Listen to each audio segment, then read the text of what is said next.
patient extend both legs. You're gonna have them relax, passively lift. Okay. A straight leg raise will be positive if they have pain or reproduction of their symptoms between 30 and 70 degrees. Right. You don't have to go up and like test their flexibility. We're looking for tension on the nerve root. Okay. So that's it for the hip. You just have them relax their leg, passively lift. Once you get to 30, go to 70. See if you get any tenderness. Okay. It can be on the affected side. It can be on the opposite side. Okay, for the knee, what's our special test for the knee?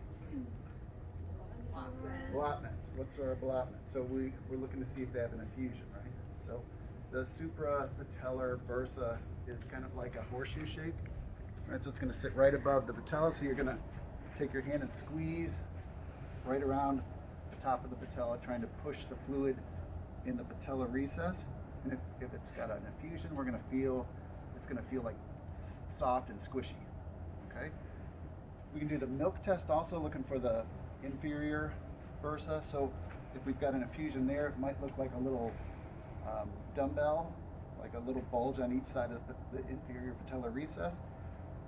If you're not sure, you can milk it away and then push and see if it returns to that bulgy shape. Okay. What's next? Anterior drawer. Okay, I'm going to do that next after I do the collateral, right? So the collaterals, we're testing the medial and lateral collateral ligaments, right? So we're going to hold the heel in our hand. And we're going to push medially for the medial, and then we're going to go the other way.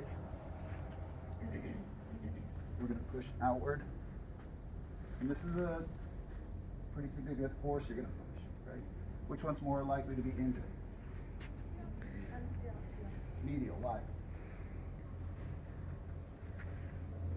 Mechanism is one, right? So typically sports injuries, you're more likely to have a lateral push that's going to buckle the inside, but the anatomy is also more complex. This one's easier to rupture. The lateral is more complex and usually takes a greater force to break, so it's more likely to be associated with additional injury. Okay? What's next? Drawer? Okay. So 90 degrees. Right? So this is going to be size dependent, right? If you have a big patient, if you have little hands, you can put a knee up on here, or you can just do it. Put your thumbs on the top of the tibia, and you're going to pull forward. Okay? If it's spongy or comes anterior translate, you got a positive one. Okay? We're going to go for the Lockman.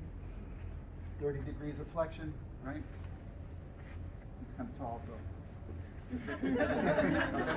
So you're going to have hand on the thigh, about a couple inches above the patella, and just below the tibial plateau.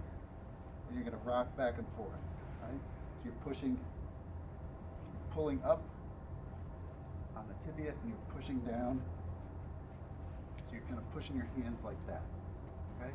This is much more difficult from a technique standpoint.